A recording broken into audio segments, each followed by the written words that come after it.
social group.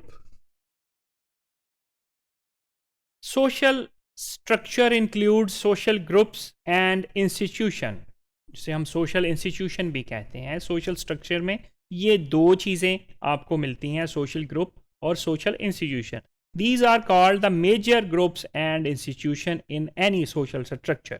तो group की जब बात करते हैं तो ग्रुप में हमारे पास primary group, secondary group, formal group और इनफॉर्मल ग्रुप होते हैं, जिसको हम अभी डिस्कस करेंगे. और इंस्टीट्यूशंस की जब बात करते हैं सोशल स्ट्रक्चर में, तो वही इंस्टीट्यूशन जो हम शुरू में भी डिस्कस कर चुके हैं कि जो मेजर इंस्टीट्यूशन हमारी सोसाइटी में मौजूद हैं और सोशल स्ट्रक्चर में भी वो इंस्टीट्यूशन अपना रोल प्ले कर रहे होते हैं. उसमें family institution, economic institution, educational institution, political institution and religious institution, जिनको हमने काफ़ी डिटेल से वो सारे इंस्टीट्यूशन को हमने डिस्कस किया है. तो प्राइमरी और सेकेंडरी ग्रुप्स क्या होते हैं जी? The person in the primary group have face to face relationship such as family and play group. कि ये जो प्राइमरी ग्रुप है, इसमें जो इंडिविजुअल है, जो पर्सन है, उनका आपस में जो इंटरेक्शन है और उनका आपस में जो रिलेशनशिप है वो फेस टू फेस रिलेशनशिप होगा. जिसकी एग्जांपल में फैमिली, आपके पास एग्जांपल मौजूद है कि आपका जो रिलेशन है अपनी फैमिली के साथ वो डेली बेसिस पे फेस टू फेस इंटरेक्शन होता है. और यहाँ प्राइमरी ग्रुप आपका कोई एक प्ले ग्रुप है, आपकी कोई क्रिकेट की टीम है रूरल एरिया की, तो वो टीम का भी आपस में रिलेशन और इंटरेक्शन फेस टू फेस ही इंटरेक्शन होता है. तो ये प्ले ग्रुप की बात जो हमने की है, ये नॉर्मली जो रूरल कम्युनिटीज़ है उसमें बड़ा आम पाया जाता है कि कोई ना सिर्फ क्रिकेट की टीम की बात है और यहाँ डिफरेंट किस्म की गेम्स हैं जो रूरल एरियाज़ में खेली जाती हैं, तो उस एक टीम के जो मेंबर्स हैं उनका आपस में रिलेशनशिप फेस टू फेस होता है, उसको हम प्राइमरी ग्रुप कहते हैं. जब सेकेंडरी ग्रुप की बात करें, is one where the relationship are indirect. वो डायरेक्ट रिलेशनशिप होना ज़रूरी नहीं है, बल्कि वो डायरेक्ट रिलेशनशिप नहीं होता, इनडायरेक्ट होता है, फेस टू फेस रिलेशनशिप नहीं होता. Have little personal affection. और जब फेस टू फेस रिलेशनशिप नहीं होगा, जब फेस टू फेस इंटरेक्शन नहीं होगा, तो डेफिनेटली एक दूसरे के साथ अफेक्शन भी कोई इतनी ज़्यादा नहीं होगी. Relationship are governed by the fulfilment of sub objectives. तो ये कुछ जो पर्टिकुलर ऑब्जेक्टिव होंगे, सिर्फ उनकी फुलफिलमेंट तक के लिए वो ग्रुप सेकेंडरी ग्रुप फॉर्म किया जाता है. जैसे ही वो पर्टिकुलर ऑब्जेक्टिव कंप्लीट हो जाते हैं तो वो सेकेंडरी ग्रुप ख़त्म हो जाता है. तो आपस में फ़ेस टू फेस इंटरेक्शन का ना होना, डेली बेस पे इंटरेक्शन का ना होना, पर्सनल अफेक्शन का ना होना, और ये लिमिटेड टाइम के लिए ग्रुप होता है. जबकि प्राइमरी ग्रुप जो है वो लॉन्ग टर्म के लिए होता है. फिर फॉर्मल और इनफॉर्मल ग्रुप की अगर बात करें, तो फॉर्मल ग्रुप वो ग्रुप्स होते हैं जिनमें have a name, title, written purpose and place.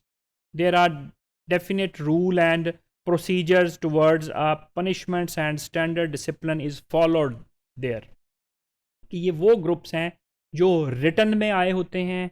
इनमें अगर इनके रूल्स में, नॉर्म्स में, डिसिप्लिन में अगर कोई ओबे नहीं करता, कोई फॉलो नहीं करता, तो उनको प्रॉपर रिटन में ही लिखा होता है क्या उनकी पनिशमेंट होगी या उनके क्या रिवार्ड्स होंगे. तो फॉर्मल ग्रुप उन ग्रुप्स को कहते हैं कि जो रिटन फॉर्म में एक ग्रुप डेवलप किया गया है, उसको हम फॉर्मल ग्रुप कहते हैं. तो ये हम ये कह सकते हैं कि अगर कोई क्लब है, उस क्लब की जो मेंबरशिप है, उस मेंबरशिप लेने के लिए जितने भी मेंबर होंगे वो फॉर्मल ग्रुप के मेंबर होंगे, और वो मेंबरशिप के लिए तमाम तर रिटन रूल्स लिखे गए होते हैं, जिनको अगर ओबे ना किया जाए तो आपकी मेंबरशिप उस ग्रुप में से कैंसिल हो सकती है. तो इनफॉर्मल ग्रुप की अगर हम बात करें, तो informal groups like friends, neighbours, community members do not have such characteristics. तो ये सारे इनफॉर्मल ग्रुप होते हैं जिनमें कोई किसी किस्म का रिटन रूल नहीं होता, कोई किसी किस्म का फॉर्मेलिटीज़ इसमें नहीं पाई जाती, कोई किसी किस्म का फॉर्मल कैरेक्टरिस्टिक्स नहीं मौजूद होते. जब नेबर हैं, फ्रेंड्स हैं, जब अगर आपने उनसे मुलाकात हुई, मिल लिया, बैठ लिया, जैसे रूरल एरियाज़ में मोस्टली इवनिंग के वक्त लोग आपस में मिलते हैं, बैठते हैं, या कहीं बाहर आउटिंग के लिए या गेम्स के लिए चले जाते हैं, तो वो एक दोस्तों का, पीयर ग्रुप्स हम उसमें कह सकते हैं, नेबर्स का ग्रुप्स कह सकते हैं. There is no organisation, rules etcetera and no definite mode of functions is followed there. कोई फंक्शन प्रॉपर डिफाइन नहीं होता, कोई रूल प्रॉपर डिफाइन नहीं होता, कोई ये प्रॉपर ऑर्गेनाइजेशन नहीं होती, कोई ये प्रॉपर प्ले ग्रुप की टीम डिफाइन नहीं की गई होती, कोई इसकी मेंबरशिप नहीं होती. ये जो इनफॉर्मल ग्रुप होता है, सिर्फ informal group is more significant in the rural communities of Pakistan. तो ये इनफॉर्मल ग्रुप बहुत सारी चीज़ों के लिए बड़ा सिग्निफिकेंट होता है. जगह जहाँ हमने पॉलिटिकल पार्टीज़ का ज़िक्र किया, हमने पॉलिटिकल इंस्टीट्यूशन का ज़िक्र किया, हमने पब्लिक पोल का ज़िक्र किया, तो ये इनफॉर्मल ग्रुप जो है रूरल एरियाज़ में ये बहुत इन्फ्लुएंशियल होता है. ये वेलफेयर ऑफ द पीपल के लिए भी इस इनफॉर्मल ग्रुप के थ्रू बहुत सारी वर्किंग हो रही होती है. पब्लिक पोल्स के लिए भी बहुत सारी वर्किंग हो रही होती है. जब आप बात करते हैं कोई जिरगा पंचायत, उसके हवाले से भी बात करते हैं, तब भी इनफॉर्मल ग्रुप बड़ा सिग्निफिकेंट और बड़ा इन्फ्लुएंशियल रोल प्ले करता है इन रूरल एरियाज़ में.